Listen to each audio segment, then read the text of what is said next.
குழந்தைக்கு ஞாபக சக்தி அதிகமாகும். இந்த இதுல இப்படி வைக்கிறதுனால ஸோ இந்த 2 கண்களை தொடர்ந்து பார்க்கறதுனால மறதி வராது. ஸோ இந்த கண்ணு கூட பாத்தீங்கன்னா உங்களுக்கு வந்து பாத்தீங்கன்னா அந்த சூரியகாந்தி பூ மாதிரியே இருக்கும். இந்த கண்ணு வந்து சூரியகாந்தி பூ மாதிரியே இருக்கும். சூரியனை பார்த்தோன்னே அந்த சூரியகாந்தி பூ சூரியனே சுத்திக்கிட்டே வரும். ஸோ ஒருத்தவங்க படிச்சுட்டாங்கன்னா பிரகாசமான வாழ்க்கை இருக்கும்.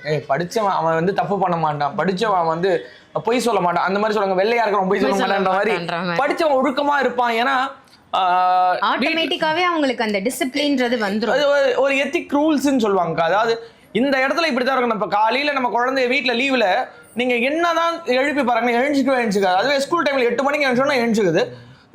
காலையில டிஃபன் சாப்பிடணும்னா சாப்பிடுது.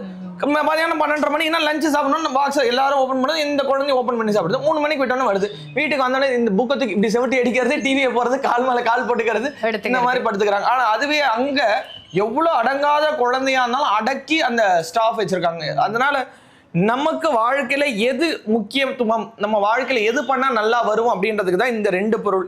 ஸோ ஒண்ணு மறதியை கொடுக்காது, பிளஸ் வந்து ஞாபக சக்தி அதிகரிக்கும். செல்வம், அதிர்ஷ்டம், அதிர்ஷ்டகார மயம்பா இப்பதான் படிச்சா உடனே வேலை கிடைச்சு, அதிர்ஷ்டகார மயம்பா உடனே பெரிய பெரிய காலேஜ் கிடைச்சிச்சு, இப்படிலாம் சொல்லுவாங்க இல்லைங்களா. அதுக்காக இந்த பொருள்.